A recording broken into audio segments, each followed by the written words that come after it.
En nombre de la Voz de la Esperanza te extendemos nuestra sincera bienvenida al estudio de esta lección de la Escuela Sabática. ¿Te has sintonizado por la televisión, por las redes sociales o por audio? Gracias por hacerlo. Claro que sí. Y también por acompañarnos. Rogamos que Dios derrame ricas bendiciones sobre ti y los tuyos. Amén. Oremos. Padre que moras en los cielos, agradecemos tu presencia en nuestros corazones. Bendícenos en este estudio, que podamos llegar a conclusiones que nos edifiquen para la vida eterna. En el nombre de Cristo Jesús. Amén. Amén. Ay, Omar, la verdad que nos encantaría saludar por nombre a cada persona que nos escribe. Pero son miles de mensajes que recibimos por semana, ¿no es cierto? Hermanos, hermanas, gracias por sus alentadores comentarios. Nos place leerlos y saber de dónde nos acompañan. Amén, sí. Y aunque no podemos mencionar a todos hoy fraternalmente, saludamos a Dionis Bocio, que nos escribió desde Roma, a Adelaida Medina, que nos saluda desde Ecuador. Amén. Y a Santo García, que nos mandó un mensaje desde Orlando, Florida. Qué lindo, gracias hermanos Dionis, Adelaida y Santo por escribirnos. Un gran abrazo de nuestra parte. Oramos para que Dios bendiga su crecimiento espiritual. ¿Sabes? La Voz de la Esperanza es un ministerio oficial de la Iglesia Adventista del Séptimo Día y fue establecida en 1942. Desde entonces, la Voz de la Esperanza comparte el Evangelio a través de los medios de comunicación masiva. Y también, sabes, quiero que recuerdes, si estás en YouTube, ponle un like o un me gusta en tu dispositivo celular. Claro. Y comparte este estudio con otros.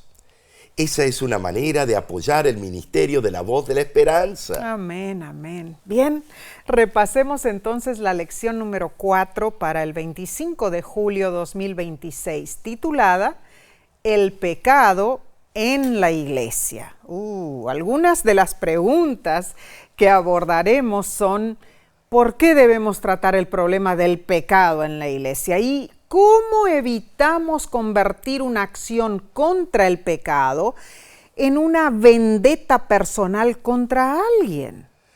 Pablo dio consejos claves para lidiar con quienes vivían abiertamente en pecado dentro de la iglesia de Corinto. ¿Sabes, hermano? El texto de esta semana se encuentra en Primera de Corintios, capítulo 1, versículo 10. ¿O ignoráis que vuestro cuerpo es templo del Espíritu Santo, el cual está en vosotros, el cual tenéis de Dios, y que no sois vuestros? Porque habéis sido comprados por precio. Glorificad pues a Dios en vuestro cuerpo y en vuestro espíritu, los cuales son de Dios. Una conocida cancioncilla llama la prudencia a los usuarios de trenes en España y bueno, también en otros países. Y dice algo así: al salir, tengan cuidado de no introducir el pie entre coche y andén. Ese mensaje suena por los altavoces de las estaciones, las paradas y hasta en el mismo tren, recordando continuamente a los viajeros que miren dónde van a pisar. Y aún así, muchos tropiezan y caen. Si reflexionamos sobre el tema del pecado en la iglesia y las decisiones que muchos miembros toman o dejan de tomar y que afectan al cuerpo de Cristo, el concepto de no introducir el pie entre coche y andén puede ofrecernos una advertencia para entender el estudio de esta semana. Bueno, en realidad nuestros cerebros son como esponjas. Todo lo que entra a través de nuestros sentidos permanece allí. Claro, no somos conscientes del 100% porque seríamos incapaces de recordar absolutamente todo, pero todo está ahí y en cierta medida influye en lo que pensamos y también en lo que hacemos. Por eso, fácilmente nos vemos afectados por las cosas negativas que nos rodean. La iglesia cristiana desde el principio, ha tenido que lidiar con problemas. Por ejemplo, ¿de dónde surgió la observancia del domingo? ¿Acaso la iglesia la inventó de la nada? Por supuesto que no. Provino de la cultura que la circundaba. Y vemos ese principio manifestándose en la iglesia de Corinto. Entonces, Nessie, después de exhortar contra el faccionalismo, Pablo abordó las cuestiones relacionadas con los pecados existentes. La inmoralidad sexual, los pleitos judiciales, el matrimonio y, la soltería. Es interesante, los esquemas del mundo habían ejercido una profunda influencia sobre los miembros de la iglesia de Corinto. El faccionalismo descrito en Primera de Corintios en los capítulos del 1 al 4 abrió la puerta al comportamiento moralmente reprobable que Pablo denunció en los capítulos subsiguientes. Veremos cómo Pablo confrontó ese pecado dentro de la iglesia y qué lecciones podemos extraer de lo que él escribió. Ahora, miren, hermanos, esta semana vamos a enfatizar nuestro estudio en el peligro de racionalizar el pecado, justificarlo, porque todo el mundo lo hace. Solemos disociar las cuestiones éticas y morales de la forma en que actuamos y las decisiones que tomamos, ya sea ignorando lo evidente o reprimiendo nuestras convicciones para normalizar nuestro comportamiento. Qué peligroso. También veremos el fundamento bíblico del matrimonio, basado en la teología de la creación. Así es. Hermanos, las prácticas incestuosas de los corintios y la falta de reflexión crítica sobre el asunto por parte de la iglesia de Corinto nos recuerdan la realidad de la brecha entre lo que sabemos y lo que hacemos dentro de la iglesia. Además, abordaremos la resolución de conflictos, algo que debe atenderse entre los miembros de la iglesia y no en los tribunales legales del mundo. Resolver los problemas dentro de la iglesia ofrece la oportunidad para una justicia redentora y subraya la convicción de que la iglesia, el cuerpo de Cristo, es capaz de disipar las cuestiones más complejas. Entonces, al enfrentar la cuestión de cómo tratar el pecado dentro de la iglesia, debemos seguir los sabios consejos de Pablo a los corintios. Bueno, Omar, esto implica en realidad una separación de aquellos que persisten en un pecado evidente, ¿no es cierto? Es cierto. Sin embargo, hermanos, toda acción debe ser redentora, procurando recuperar para Cristo a quienes se hallan en pecado. Muy bien dicho. Analicemos el estudio del domingo 19 de julio titulado Disonancia entre la fe y la práctica. Las estructuras organizadas suelen hacerse necesarias mientras se desvanece, el fervor de la misión. Cierto. Cuando Pablo y Bernabé emprendieron su primer viaje misionero, la organización eclesiástica era lo último que tenían en su mente. Muy cierto. Al establecer las iglesias, confiaron que los cristianos se comportarían según los principios bíblicos. Ahora, hermanos, debido a la naturaleza humana, fue necesario designar supervisores para dirigir la obra y asegurar que no hubiera confusión. A lo largo de la historia cristiana, teólogos, pastores y laicos han estudiado el Nuevo Testamento para determinar cómo organizar la iglesia. Nos emociona, por ejemplo, la iglesia del libro de los Hechos, pero rápidamente olvidamos un elemento significativo. Todos los seres humanos tenemos problemas. Definitivamente. También debemos leer el Nuevo Testamento en su totalidad para entender lo que la iglesia no debería ser. Las cartas de Pablo a los Corintios constituyen un buen consejo. Son una fuente de sabiduría atemporal, escritas para abordar los problemas de una comunidad, compleja, ofreciendo lecciones prácticas y útiles. En 1 Corintios capítulo 5, versículos del 1 al 13, vemos una situación escandalosa y perturbadora.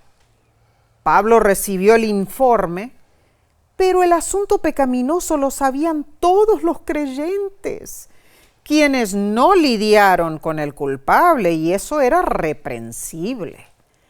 El caso del escándalo involucraba incesto dentro de la iglesia. La situación no fue mencionada en la carta que la iglesia le escribió a Pablo, no. El informe quizá fue dado por los miembros de la familia de Cloé. La cuestión hubiera sido problemática si se hubiera referido a cualquier forma, de inmoralidad. Pero en sí, el incesto que existía en la iglesia de Corinto era de tal naturaleza que incluso lo condenaban los paganos. Claro. Y ahí está mal. ¿Por qué? Porque entonces ven de afuera para adentro a la iglesia como deficiente. Pablo quedó asombrado y perplejo. Seguro que la iglesia cristiana estaba tolerando un delito que incluso los paganos consideraban como repugnancia. Eso agravaba el pecado y demandaba una acción inmediata y drástica. Claro que sí. Y la expresión de 1 Corintios 5:1, ¿alguno de ustedes tiene la mujer de su padre?, sugiere que Pablo se refirió a la relación incestuosa entre un hombre y su madrastra. Y ese crimen merecía la muerte, sí, de acuerdo a Levíticos 20:11. Y el castigo nunca fue atenuado en tiempos posteriores, hermanos. La misma Mishnah dice en Sanedrín 7.4, los siguientes son apedreados: el que comete incesto con su madre, con la esposa de su padre o con su nuera. Y la ley romana también prohibía esos tipos de relaciones, lo explicó Gallo en Institutos. Sin embargo, la situación empeoró. Pablo quedó estupefacto porque los hermanos corintios se alardearon por tolerar semejante pecado. Wow. Ay, hermanos, la impiedad dentro de la iglesia debiera causar dolor en los miembros que se interesan de corazón en el bien de sus otros hermanos y son celosos del buen nombre de la iglesia.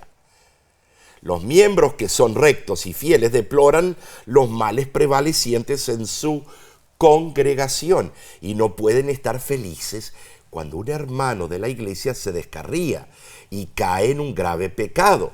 Hay que rescatarlo. Los creyentes de Corinto deberían haberse preocupado por el mal existente, deberían haber procedido a eliminar tal pecado de la iglesia, pero no lo hicieron. Ahora, ¿qué les pasaba a esos hermanos de iglesia? Omar, si pensamos bien, sentirse orgullosos del escándalo sexual e incluso jactarse de eso dentro de la iglesia, ¡wow! Tremendo. Es impresionante, sí. Ahora, esto lo vemos en en el nacionalismo cristiano de Norteamérica. Hay líderes que se divorcian a diestra y siniestra y son idolatrizados a pesar de todo eso. Qué tristeza.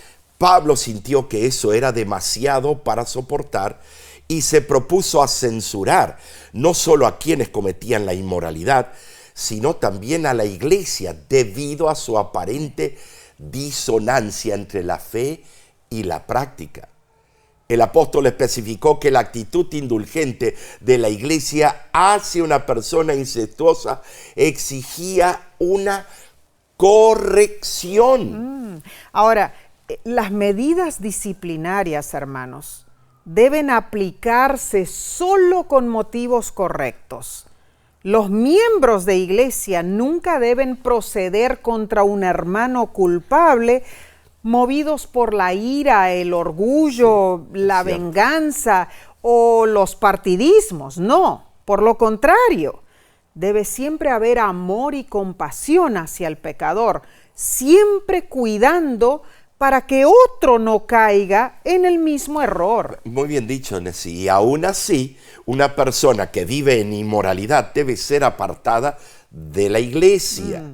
Dios no bendice a una congregación cuando a sabiendas permiten que haya entre ellos una continua rebeldía y transgresión de la ley divina. Cierto. Dije continua rebeldía, no una caída. Pablo prestó cuidadosa atención al caso. El proceder que se debía seguir era claro. Era necesario ejercer autoridad. Y bueno, Pablo instruyó a la iglesia acerca de cómo tratar al culpable. Con debido liderazgo, la sentencia contra la persona incestuosa debía ser dada con la autoridad de Jesucristo, cabeza de la iglesia. Pablo nunca asumió el papel de un dictador, hermanos. Mencionó, sí, su opinión y adiestró para que se reunieran con el propósito de decidir ese problema en particular. Y Pablo no se atrevió a administrar disciplina sin que la iglesia estuviera de acuerdo. Eso es interesante, Muy tipo cierto. de democracia. Este proceder demuestra que ningún ministro o pastor puede pretender que tiene autoridad absoluta, plenipotenciaria, para decidir una medida disciplinaria, ni para ejecutarla sin consultar con la iglesia. Hermanos, Dios respeta la autoridad que ha delegado a su iglesia y Él obra mediante la gente que ha establecido para conducir su obra, pero la decisión debe ser comunitaria. Muy cierto, dentro de todo, mantener en la iglesia un miembro que manifiestamente practica el pecado solo por desear ayudarlo a reformarse es como rebuznar el peligro de la influencia de esa persona sobre todo el conjunto de creyentes. Es necesario disciplinar con firmeza y amor, pero luego hacer todo lo posible para restituir a esa persona. Seguimos con la sección del lunes 20 de julio. Se titula Lidiando con escándalos. Hermanos, oramos por ti, que crezcas en sabiduría, práctica y que crezcas con este estudio. Amén. Recuerda compartir este valioso material con otros. Y si aún no lo has hecho, suscríbete al canal de YouTube de La Voz de la Esperanza. Y de paso, te agradecemos por tus oraciones y también por esas ofrendas que tanto necesita La Voz de la Esperanza. Amén. Gracias por eso, hermanos. Bien, abordar cuestiones de sexualidad siempre es complicado. Sí lo es. Y como Pablo, en esas situaciones debemos ser fieles a las Escrituras, encarando el asunto con oración y amor, recordando que nuestro objetivo siempre es restaurar, ¿no es cierto? Lo óptimo. En 1 Corintios capítulo 5, versículos del 1 al 13, Pablo ordenó la eliminación total de lo que era dañino para la iglesia. Y eso no involucraba únicamente eliminar de la iglesia a la persona licenciosa. Era una exhortación para que todos comprendieran la gravedad de ser complacientes y de permanecer impasibles ante semejantes males dentro de la iglesia. Pablo ordenó a la iglesia de Corinto que tomaran medidas para que el pecado fuese eliminado. Claramente, cuando un creyente acepta a Cristo, sus pecados le son borrados. Bueno, los miembros de la iglesia de Corinto debían recordar ese hecho y esforzarse para mantener su pureza. ¿Cierto? Hermanos, tenían el ejemplo perfecto de vida cristiana en Jesús y sus vidas debieran haber sido continuas ilustraciones de existencias victoriosas en el poder de Cristo. Así debiera haber sido, porque todos los que aceptamos, la salvación en Jesús, al profesar nuestra fe en Él, prometemos ser puros, como Él es puro. Hermanos, al nacer de nuevo, no retenemos nuestros malos deseos y hábitos antiguos. Todo eso desaparece al ser revestidos de Cristo. Y si somos verdaderos cristianos, intentaremos, con su ayuda de Cristo, ser rectos, puros, fieles, que nuestra integridad sea evidente frente a todos. Dios anhela que su iglesia sea pura, que esté libre de corrupción, porque está cubierta por la perfecta sangre de Jesús. Pablo usó expresiones claras y concisas para encarar el problema sexual en la iglesia de Corinto. Veamos algunas de sus directivas. Que el pecador sea quitado de entre vosotros. Primera de Corintios 5:2. Esto se refiere a la disciplina eclesiástica. Luego les ordenó en el versículo 11, no os juntéis ni siquiera comáis con tal persona. Pablo consideró peligrosa la asociación con quienes eran sexualmente inmorales y rebeldes, porque podrían influir en otros, los que persistían en seguir en ese pecado. Y en la antigüedad, compartir una comida significaba también compartir valores. Claro, las órdenes de Pablo a la iglesia de Corinto se explican en 1 de Corintios 5:5, a fin de que el espíritu sea salvo. Esa es la razón. O sea, cuando hay disciplina eclesiástica, hermanos, debe haber rehabilitación para que el pecador recobre el juicio y abandone su vida pecaminosa. Posiblemente fue lo que Pablo quiso decir con destruir la carne. Quizá el hombre que cayó en incesto fue el mismo hombre arrepentido al que se hace referencia en 2 de Corintios, capítulo 2, versículos del 5 al 10. Indudablemente, el propósito de la disciplina eclesiástica solo alcanza su objetivo cuando el miembro que ha errado es reintegrado a la comunión de la iglesia. En esta dinámica debemos ser cuidadosos, porque todos somos susceptibles a las influencias que nos rodean y necesitamos protegernos y proteger a nuestros hijos, especialmente al tratar con un problema delicado como este. Ahora, sí, notemos algo. Esto es interesante.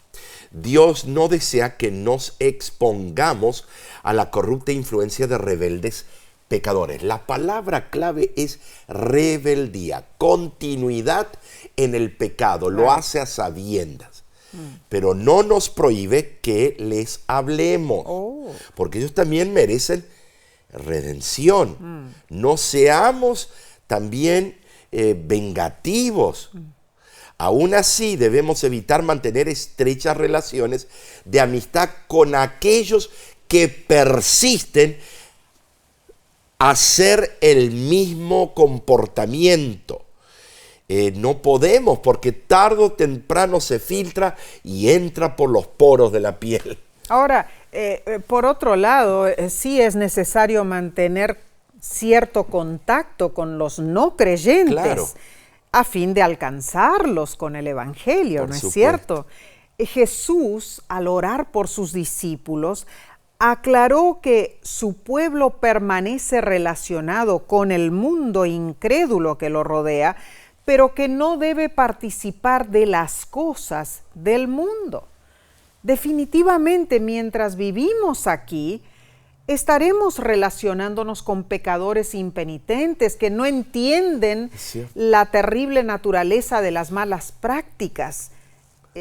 No debemos ser ermitaños, aislados de la sociedad. No, tampoco. Hay hermanos que dicen, no, yo no me junto con esa Oh, sí, y chusma. hacen lugares de vivienda que solo están ellos, los tremendos cristianos que no cometen pecado. Y eso es un error porque tenemos una definida tarea que realizar en este mundo, dar testimonio del poder salvador del Evangelio, y para lograrlo debemos relacionarnos, con los incrédulos, pero esa relación no debe ser la misma que tenemos con los creyentes.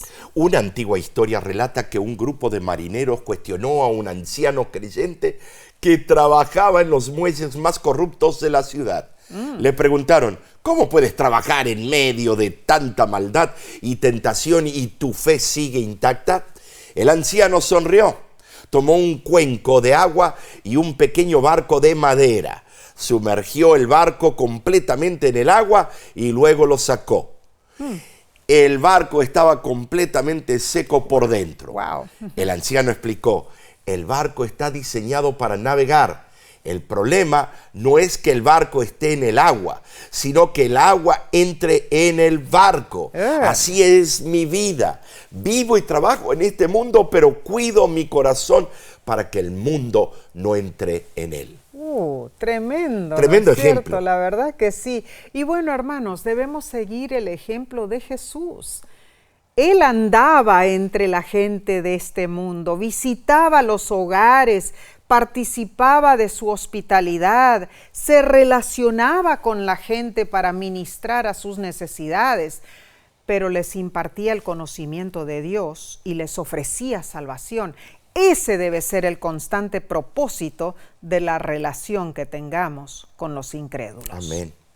Escudriñemos el estudio del martes 21 de julio, titulado Claro que sí. Protegiendo la integridad de la iglesia. Y aquí vamos entrando cada vez más profundamente a la necesidad que tiene la iglesia. Te pregunto, ¿alguna vez has dicho en oración, Señor, llévame cuando haya pedido perdón por todos mis pecados? Si ves tu situación en esos términos, Dios se convierte en un inspector divino del pecado, un controlador que registra con una X en un marcador cósmico. Y la salvación se transforma en un proceso de garantizar que anotes cada acción pecaminosa. Bueno, sin Cuidado. embargo, Omar, pensar lo opuesto puede llevarnos a considerar el pecado a la ligera, ¿no es cierto? Recuerdo a un hombre a quien no parecía inquietarle en absoluto sus pecados. Él vino y me dijo, yo hago lo que se me dé la gana, al fin y al cabo Dios se dedica al negocio del perdón. Omar, por esta razón Pablo tuvo que escribir en términos tan contundentes a los miembros de la iglesia cristiana primitiva que pensaban que podían continuar en el pecado para que abundara la gracia. Dura cosa es darse contra el aguijón. Cuidado, Cuidado lo que estamos haciendo. En 1 Corintios capítulo 6, Pablo continuó analizando cómo los cristianos debían abordar las cuestiones dentro de la iglesia. Saben, hermanos, el apóstol enfrentó otro grave error. Algunos miembros de la iglesia de Corinto tenían pleitos entre sí y recurrían ante los jueces paganos en vez de arreglar sus dificultades entre ellos mismos. Esa conducta era contraria a las enseñanzas de Cristo y desentonaba con la naturaleza del cristianismo. Pablo usó la palabra griega pragma en 1 Corintios 6:1, traducida como algo. No sabemos a qué se refirió con algo, pero el contexto nos da a entender que se trataba de otro problema sexual o de promiscuidad. Sea cual fuera el problema, Pablo no estaba contento de ver a los miembros de la iglesia llevando sus asuntos a un tribunal civil. ¿Acaso no podían ellos, como hermanos en Cristo, resolver sus diferencias entre sí en lugar de llevar los asuntos ante los injustos? Sus palabras denotan sorpresa. Es como si preguntara, ¿no se dan cuenta que esta forma de actuar expone las debilidades de los miembros de la iglesia ante los que no aman a Dios? Debemos entender que los judíos no permitían que sus disputas fueran presentadas ante los tribunales gentiles. Sí, pero cuando estuvo el Mesías así lo hicieron. Era una ley respetada. Las diferencias entre judíos eran llevadas ante hombres aprobados que tenían la misma fe y eran de su misma nación. Por ejemplo, Galión, el procónsul romano de Corinto, indudablemente conocía bien esa ley, porque rehusó escuchar las acusaciones de los judíos contra Pablo. Hechos capítulo 18, versículo 15. Incuestionablemente, los cristianos que acudían con sus pleitos ante los tribunales paganos admitían que la lealtad que manifestaban hacia la iglesia era inferior a la de los judíos. Jesús en Mateo capítulo 18 dio instrucciones acerca del procedimiento que se debía seguir para arreglar las dificultades entre los miembros de la iglesia. El hecho de que un hermano litigue o acuda a la corte contra su hermano deshonra a la iglesia y disminuye el poder de Dios para guiar y regir a su pueblo. Ahora, hay quienes son sensibles a lo que consideran sus derechos. Se ofenden fácilmente, aun cuando no hay ningún propósito de ofensa. Son muy delicados. El amor al yo es la verdadera causa de su celo por sus supuestos derechos. Ahora sí, el orgullo es la raíz de la mayoría de las disputas que surgen en la iglesia. Sin embargo, no debiera haber lugar para el orgullo en el corazón de aquel que comprende la gran deuda que tiene con Jesús. Así es. Cuando el pecador arrepentido verdaderamente se entrega a Cristo, no procura más defender su yo, sino que se preocupa más bien por cumplir con la voluntad de Dios y buscar ayudar a su hermano en la fe, antes que malgastar tiempo y dinero en tribulaciones, albergando insultos y ofensas que a menudo son fruto de su imaginación. Bueno, ir a las cortes, ¿no es cierto?, para ir en contra de nuestros hermanos en la fe, algo serio. Y mencionemos otro punto interesante. 1 Corintios 6:1 dice que los santos juzgarán a los impíos.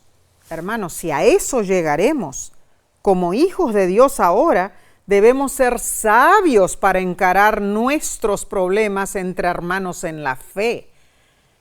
La cuestión de resolver problemas relacionados con asuntos terrenales es relativamente simple en comparación con la gran responsabilidad de participar en la obra de juzgar lo que afecta el destino eterno, no solo de los hombres impíos, sino también de los ángeles caídos. En sí, las dificultades entre miembros de iglesia debieran ser resueltos entre creyentes, guiados siempre por el Espíritu Santo y siendo competentes para tratar esos casos. Ahora, ¿cómo lograrlo? Si un miembro de iglesia rehúsa aceptar el consejo de sus hermanos cuando se allegan a él, como describe en Mateo 18, 15 al 17, debe ser colocado fuera del círculo de los creyentes. Si un miembro de iglesia permite que su fe decline hasta el punto en que deja de aferrarse a Cristo y su corazón desprecia obstinadamente una reconciliación con su hermano no es digno de ser llamado cristiano. Debe ser considerado como uno que necesita convertirse. Estoy bravo, ¿En serio? Claro que sí. Ahora bien, es necesario siempre trabajar con esa persona y esforzarnos para traerla de vuelta al redil. Pablo catalogó una lista de vicios y pecados en los capítulos 5 y 6 de Primera de Corintios. Pero si alguno de esos pecados se encuentra dentro de la iglesia, debe ser atendido siempre siguiendo los consejos bíblicos, hermanos. Continuamos con la parte del miércoles 22 de julio. Se titula El antídoto contra la inmoralidad sexual. Es un privilegio estudiar juntos la Biblia. Amén. Gracias por acompañarnos y por compartir este estudio con otros. Te invitamos a ver nuestros repasos diarios. Son cortos, de unos 5 minutos. Míralos y compártelos también. Así sea. Gracias, hermanos, por hacer esto. Al reflexionar, Omar, en Primera de Tesalonicenses, capítulo 4, del 1 al 8, creo, sí. Nos preguntamos, ¿qué conexión hay entre la santificación y la abstinencia de la inmoralidad sexual? Bueno, Pablo no solo rogó, él también añadió una ferviente exhortación. Así es. El apóstol oraba para que los miembros de sus iglesias se prepararan para la venida del Señor, pero debían hacer algo más. Claro. Debían acatarse a la instrucción recibida y por la gracia de Dios proceder conforme a ella. Debían practicar los principios bíblicos para recibir continuamente la aprobación divina. Y también vemos que el sacrificio de Cristo posibilitó nuestra santidad. Cierto. Sin embargo, esa meta no se obtiene al instante. Saben, hermanos, la justificación sí se efectúa instantáneamente cuando el pecador arrepentido acepta el perdón divino. Pero la santificación es una obra continua de la gracia. El libro Hechos de los Apóstoles, página 447, dice: no es obra de un momento, una hora o un día, sino de toda la vida. Dios no solo nos llama a la santidad, exhortándonos contra la impureza, sino que nos proporciona el poder para poder alcanzar esa elevada norma divina. Así, fortalecidos, superaremos los obstáculos y lograremos tener un carácter semejante al de Cristo. Ahora, ¿qué sucedía en Corinto? ¿Por qué había tantos problemas? Algunos aparentemente creían que si el Evangelio los había libertado, tenían permiso para hacer lo que quisieran. Argumentaban que así como el estómago fue hecho para comer, el cuerpo fue hecho para el sexo y el sexo para el cuerpo, dice 1 Corintios 6:13. Existen pocos pecados que generen más discusiones en la iglesia que aquellos asociados con la sexualidad. En el griego, porneia o inmoralidad sexual se menciona por primera vez en 1 Corintios 5:1 y se aborda con mayor detalle en los capítulos 5 al 7. Es interesante que me vienen hermanos a hablar y me dicen, es que yo soy bien hombre y me llama, yo no puedo estar sin eso, tengo que hacerlo muchas veces. Claramente la ética sexual del judaísmo y de la iglesia cristiana primitiva se basaba en las escrituras. Una relación heterosexual en el contexto del matrimonio, arraigada en la teología de la creación.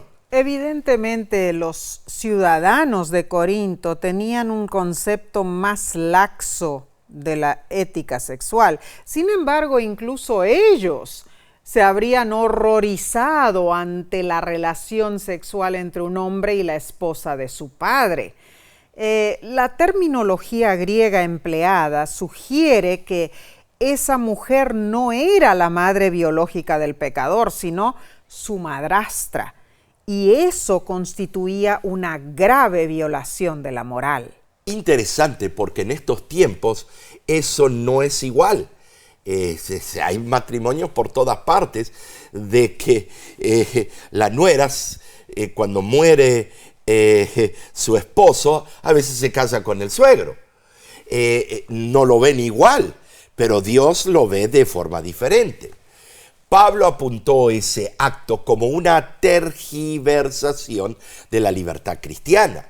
La falta de integridad en asuntos sexuales es incompatible con la identidad cristiana. Es un mal uso de la libertad otorgada al hombre mediante el Evangelio. O sea, fuimos libertados del pecado, pero no hechos libres para cometerlo. Romanos 6:22. Pero si recuerdas bien, Judá se metió con su nuera. Y, estimados, de ese linaje vino el Mesías. Es interesante, es un área de grises que hay que estudiar profundamente. Y 1 Corintios 6:13 alega: el cuerpo es para el Señor y el Señor para el cuerpo. Pertenecemos a Cristo y nuestra identidad debe influir en nuestras acciones. Una cosa está intrínsecamente ligada a la otra, hermanos. Esto se ilustra en 1 Corintios capítulo 6 de tres diferentes maneras. Primero, se nos identifica como lavados, santificados y justificados en el nombre del Señor Jesús y por el Espíritu Santo. Los pecados enumerados por Pablo, así como la inmoralidad sexual que el apóstol denunció, no tienen cabida en la vida de quienes hemos sido lavados, santificados y justificados. Segundo, somos miembros de Cristo, hermanos. Esto significa que debemos estar unidos a Cristo. ¿Saben? Sí, la inmoralidad sexual es una violación de esta unión. Seguro que sí. Quien se une a otra persona en relaciones sexuales extramaritales se convierte en un cuerpo con ella.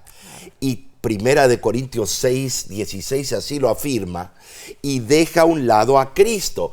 O sea que cada vez que hacemos esa relación íntima con otra mujer, los hombres debiéramos estar casados con cada una, y entonces nos volvemos polígamos. Bueno, también para las mujeres lo mismo, que hacen lo mismo, ¿no es cierto? Definitivamente la unión con Cristo por medio del Espíritu debe determinar nuestra ética cristiana en materias sexuales. Esto es serio, Nessie. Seguro. Y en tercer lugar, nuestro cuerpo es templo del Espíritu Santo. La única manera de vivir una vida santa, con integridad en materia sexual, es teniendo una relación íntima con Cristo por medio del Espíritu Santo. Y en otro texto, Pablo se refirió a la experiencia de ser templo del Espíritu en términos de presentar nuestro cuerpo como sacrificio vivo, santo, agradable a Dios. Romanos 12:1 también. Ponte a pensar en la devastación que los pecados sexuales han traído sobre la humanidad. ¿Qué debería decirnos esto acerca de cuán grave debe ser este asunto para nosotros como cristianos? Las consecuencias abarcan desde el sufrimiento emocional individual hasta fracturas sociales a gran escala. La mercantilización o el abuso de la intimidad deja profundas heridas de abandono, culpa, desconfianza y baja autoestima en las personas afectadas. Si no, Fíjate lo que pasó en el caso de Mónica Lewinsky y el presidente, la hija del presidente. ¿Cómo sufrió esa niña? Estimados, esto es tremendo. Las consecuencias son terribles y el descontrol erótico, hermanos, ha facilitado la propagación de enfermedades también de transmisión sexual y ha impulsado redes de explotación y también tratas de personas. Y en el ámbito relacional, la infidelidad y la traición son causas principales de la ruptura de los vínculos familiares. La Iglesia tiene la responsabilidad y el desafío urgente de enseñar sobre la intimidad sana. La Biblia enseña que el sexo dentro del matrimonio es una expresión saludable de unión y de amor, diseñada para el disfrute mutuo y la procreación. Pasemos al estudio del jueves 23 de julio, titulado El matrimonio y la soltería. Bueno, aquí entramos en otra fase. Al afirmar que nuestro cuerpo es templo del Espíritu Santo, Pablo se situó en el contexto de advertir contra la inmoralidad sexual. Saben, hermanos, la iglesia es una comunidad cristiana, distinta al entorno mundano que la rodea. Esto es posible por la presencia del Espíritu Santo. Ahora, en 1 Corintios 6:18 dice, huid de la fornicación, o como dice en otras versiones, huid de la inmoralidad sexual, dando la idea de unirnos a Cristo y ser templos del Espíritu Santo. ¿Acaso existe una mejor manera de huir de la inmoralidad sexual? Por supuesto que no. En 1 Corintios capítulo 7 encontramos lecciones significativas sobre la sexualidad que nos ayudan a comprender que hablar sobre la sexualidad es importante y necesario. A grandes rasgos, el capítulo puede dividirse en dos secciones. Número 1, instrucciones relacionadas al matrimonio, y número 2, instrucciones relacionadas a la soltería. Sin embargo, hermanos, al leer este capítulo debemos recordar que Pablo estaba respondiendo a preguntas específicas sobre cuestiones que surgieron en la iglesia de Corinto. Si no consideramos esto, algunas afirmaciones podrían dar la impresión de que el apóstol tenía una visión devaluada del matrimonio, lo que no es cierto. Estimados, esto es serio. Algunos se quitan el anillo y creen que pueden ir y acostarse con medio mundo. Pero ¿a quién le estás engañando? Cuidado con eso. Indudablemente Dios creó el sexo, pero este debe disfrutarse exclusivamente dentro del matrimonio, y por sacarte tu anillo no significa que no estás casado. En el cielo hiciste una promesa. El sexo es un privilegio reservado para un hombre y una mujer que están casados. Ese es el único tipo de sexo sancionado en la Biblia. Al decir, huid de la inmoralidad sexual, quizá Pablo tenía en mente la historia de José. La Biblia relata que ante los lascivos avances de la esposa de Potifar, José huyó de la casa. El acto se menciona como 4 veces en Génesis 39, 6 al 18. Y aunque la Biblia no lo afirma directamente, se da a entender que José esperó a tener relaciones sexuales únicamente dentro del matrimonio. Era un hombre lleno del Espíritu Santo y deseaba hacer lo que era recto a los ojos de Dios. Poderoso ejemplo bíblico. Ahora entendamos esto, hermanos. Si nuestro cuerpo es templo del Espíritu Santo, no debemos contaminarlo con pecados lascivos, porque cada pecado que es cometido contra nuestro cuerpo es un pecado contra nuestro Creador y contra el Espíritu Santo. Omar, Aquí todo esto es muy certero. No somos dueños de nosotros mismos. No tenemos derecho a usar nuestras facultades de acuerdo con deseos e impulsos de un cuerpo pervertido. Somos propiedad de Dios, por creación y por redención. Tenemos la responsabilidad de vivir mental, física y espiritualmente como Dios ordena para su gloria y no para la complacencia de nuestros deseos carnales. Sí, se me acercó un hombre y dice, yo frecuentaba los prostíbulos y pastor, usted sabe que yo veía los que también frecuentaban y eran cristianos, sí, iban los domingos a la misa o a la iglesia.